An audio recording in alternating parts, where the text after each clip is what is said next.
Hello everyone, welcome back to my channel Roohi vlogs. ఎలా ఉన్నారంతా? I hope everything is going well. Video start చేసే ముందు మీతో ఒక విషయం షేర్ చేసుకోవాలనుకుంటున్నాను. నేను ఈ మధ్యనే ఛానల్ క్రియేట్ చేసి వీడియోస్ చేస్తున్నాను.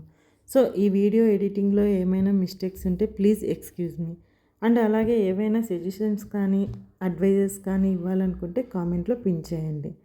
అండ్ ఎవరైతే వీడియో చూస్తున్నారో ప్లీజ్ లైక్ చేయండి, షేర్ చేయండి అండ్ సబ్స్క్రైబ్ చేయండి. ఇప్పుడు మనం రెసిపీలోకి వెళ్దాం. ఈరోజు మన రెసిపీ వచ్చేసి ఆలూ ఫ్రై. ఈ ఆలూ ఫ్రై క్రిస్పీగా రావాలంటే ముందు కడాయిని బాగా ప్రీహీట్ చేయాలి. అలా ప్రీహీట్ చేయడం వల్ల ఏంటంటే మనం ఏ వెజిటేబుల్ ఫ్రై చేసినా అది అడుగంటదు. ప్రీహీట్ అయిన తర్వాత ఆయిల్ వేసి మనము సన్నగా తరిగి క్లీన్ చేసుకున్న ఆలూ ముక్కల్ని అందులో వేసేయాలి. ఈ ఆలూ ముక్కలు వేసిన తర్వాత మనం మంటలో మీడియం టు హై ఫ్లేమ్లో మాత్రమే ఉంచి 3 to 4 మినిట్స్కి ఒకసారి గరిటెతో కలుపుతూ ఉండాలి.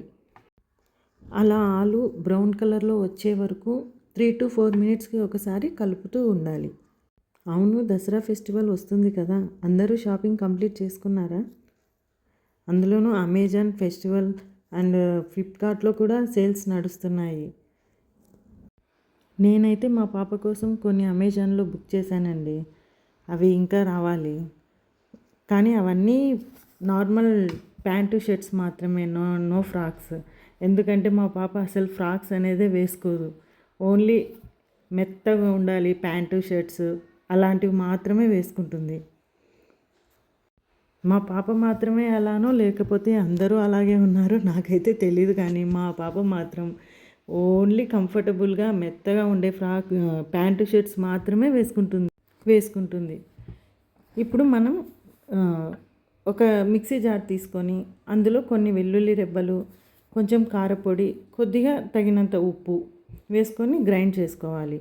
ఒకవేళ మీ పిల్లలు కారం ఎక్కువ తినలేము అనుకుంటే అందులోనే కొంచెం ఎండు కొబ్బరి పొడి వేసుకొని గ్రైండ్ చేసి పక్కన పెట్టుకోండి. ఒకసారి ఫ్రైని కూడా చెక్ చేసుకోండి, బ్రౌన్ కలర్లోకి మారిందో లేదో. నేనైతే ఒక పక్క రైస్ పెట్టి ఇంకో పక్క మా పాపకి హోంవర్క్ కూడా చేయించుకుంటూ ఈలోపు ఇలా చెక్ చేస్తూ ప్రాసెస్ అయితే ఫినిష్ చేస్తూ ఉన్నాను. చూడండి, ఇప్పుడు వీడియోలో బ్రౌనిష్ కలర్లోకి వచ్చేసాయి. అలానే ఒక 3-4 మినిట్స్ కలుపుతూ ఉంటే కొంచెం క్రిస్పీగా కూడా వచ్చేస్తుంది. ఇప్పుడు మనం కడాయిలో ఆయిల్ ఎక్సెస్గా ఉన్నాయనుకోండి, దాన్ని తీసేయండి, ఫిల్టర్ చేసేయండి. ఎందుకంటే ఆయిల్ ఎక్కువ ఉంటే హెల్త్కి మంచిది కాదు. సో మనం ఆయిల్ మొత్తం ఫిల్టర్ అవుట్ చేయాలి. నేనైతే ఇలా వీడియోలో చూపించిన విధంగా ఎక్సెస్ ఆయిల్ మొత్తం తీసేసాను. ఒకవేళ మీరు ఇలా తీసేయలేము అనుకుంటే వేరే కడాయి తీసుకొని డైరెక్ట్ ఓన్లీ ఆలుని మాత్రమే దాంట్లోకి షిఫ్ట్ చేసుకున్నా పర్వాలేదు. లేదంటే ఇలా ఆయిల్ వంపేసుకున్నా ఓకే. ఇప్పుడు ఆయిల్ అంతా తీసేసిన తర్వాత మనం గ్రైండ్ చేసి పెట్టుకున్నాం కదా వెల్లుల్లి కారం, ఇప్పుడు అందులోకి వేసేసి నీట్గా కలుపుతూ ఎక్కడ ఉంటలు అనేది వెల్లుల్లి కారం అనేది ఉంటలు లేకుండా మొత్తం స్ప్రెడ్ అయ్యే విధంగా కలిపేసి స్టవ్ ఆఫ్ చేసేస్తే మన ఆలూ ఫ్రై రెడీ అయిపోతుంది. ఈ ఆలూ ఫ్రైని చిన్నపిల్లలకి ఓన్లీ రైస్లో కలిపిచ్చినా సరే చాలా బాగా తింటారు. మా పాప మాత్రం ఓన్లీ రైస్లో మాత్రమే తింటుంది, పప్పు వేసినా కూడా తినదు. Only aloo fry, rice. It is very టేస్టీనా, that's why they are only eating fry. ఇప్పుడు రెసిపీ అయితే రెడీ అయిపోయింది. సో నెక్స్ట్ వీడియో ఏ దాని గురించి చేయాలనో మీరే కామెంట్ చేయండి. లైక్ కుకింగ్ మీదనా, లేకపోతే అమెజాన్ షాపింగ్లో మా పాపకు తీసుకున్న డ్రెస్సెస్ మీదనా, లేదంటే నెక్స్ట్ సాటర్డే తిరుమల శనివారాలు సెకండ్ సాటర్డే వస్తుంది కదండి, ఆ తిరుమల శనివారాలు పూజా విధానమా.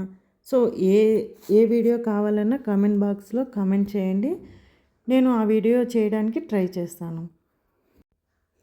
అండ్ మీకు ఈ వీడియోలో ఏ చిన్న పార్ట్ నచ్చినా లైక్ చేసి, షేర్ చేసి, సబ్స్క్రైబ్ చేయండి ప్లీజ్. మరో కొత్త వీడియోతో మీ ముందుకు వస్తాను. అంతవరకు stay healthy and be positive. Thanks for watching. Bye.